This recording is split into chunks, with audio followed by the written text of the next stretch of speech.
qui est important, c'est d'avoir la même consistance entre le beurre et la pâte, pour que l'allongement se fasse parfaitement en fait. La pâte fait 40-60 à peu près. Je mets mon beurre dessus. Je replie mes deux pâtons bord à bord pour avoir des jolies épaisseurs de pâte et des jolies couches de beurre et de pâte bien distinctes. Je vais couper un peu les bords et là on va démarrer le tourage. Donc là on a 4 épaisseurs.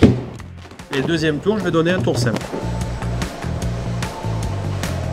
Voilà, le tourage est fini. Toujours couvrir, ça va éviter le croûtage du pâton. Et là on va le passer 30 minutes en négatif et ensuite je vais le remettre en positif au minimum 30 minutes et puis après 1 heure, 2 heures, 3 heures, peu importe, on va le reprendre au moment où on va avoir le temps. Voilà, c'est bon, ça a congelé, donc là c'est bon. Alors je vais séparer pour abaisser le pain au raisin, à peu près 2 doigts de dorure en bas.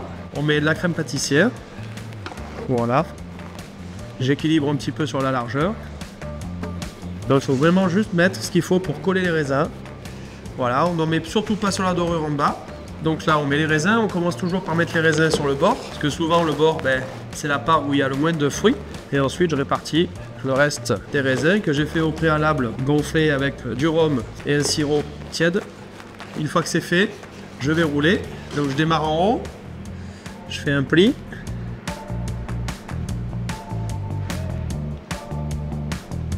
Voilà, là je fais un deuxième pli. Et après je roule comme un façonnage en serrant un petit peu. Voilà, et à la fin, hop, je viens souder sur la dorure où j'ai pas mis de crème. Hein. Voilà, et là ça soude. Si c'est un peu trop épais, j'allonge un peu. Voilà, et là je suis parti pour le détaillage. Donc pour les droitiers, on démarre côté gauche. Donc là je viens scier mes parts. Voilà, je les plaque aussitôt. Après ça cuit un quart d'heure, 20 minutes. Hein, donc voilà. Je mets de l'œuf entier, je mets un peu de jaune d'œuf pour colorer un petit peu plus. Et un peu de crème, comme ça permet d'avoir quelque chose d'une surface très lisse.